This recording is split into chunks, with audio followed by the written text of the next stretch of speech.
Cut వర్క్కి piping వేయాలంటే మూలల దగ్గర పోతుంది కదా, కొత్త వారికైనా కొంచెం ఎక్స్పీరియన్స్ లేని వాళ్ళకైనా. ఇప్పుడు మన వీడియో చూసారంటే ఎక్స్పీరియన్స్ లేకపోయినా పర్లేదు, కొత్త వారైనా పర్లేదు. ఫస్ట్ ముందుగా రెడీ చేసుకున్న క్లాత్ అయితే రెడీ చేసుకోండి. నేను చెప్తాను క్లాత్ని ఎలా రెడీ చేసుకోవాలి ఏంటని నెక్స్ట్ వీడియోలో షేర్ చేస్తాను. ఎక్కడైతే స్కాలప్ వస్తుందో అక్కడ ఒక చిన్న ఫిల్ట్లా పెట్టేసుకోండి. కరెక్ట్గా కట్ వర్క్ రావాలి.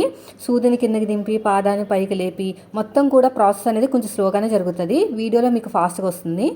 ఇదిగోండి ఇలాగా చిన్న ఫిల్ పెట్టాలన్నమాట, చిన్న మడత ఫోల్డింగ్ అనేది పెట్టాలి.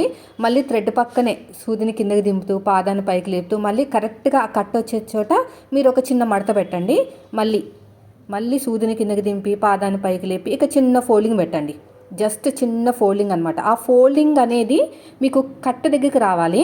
అందుకని మీకు తెలియాలంటే ఇలాగా చాక్ పీస్తో మార్కింగ్ వేసుకోవాలి, ఆ కట్ట దగ్గరికి ఏది వస్తుందని. ఇలా చిన్న ఫోల్డింగ్ చేసుకుని మళ్ళీ సూదిని కిందకి దింపి పాదాన్ని పైకి లేపాలి. మళ్ళీ ఇక్కడ కూడా అంతే సేమ్. చూసారా, చాలా అంటే చాలా బాగా వస్తుందండి. నేను చెప్పినట్టు ఒకసారి ట్రై చేసి నాకు కామెంట్ చేయడం మాత్రం మర్చిపోకండి. ఒక రఫ్ వేస్ట్ దాని మీద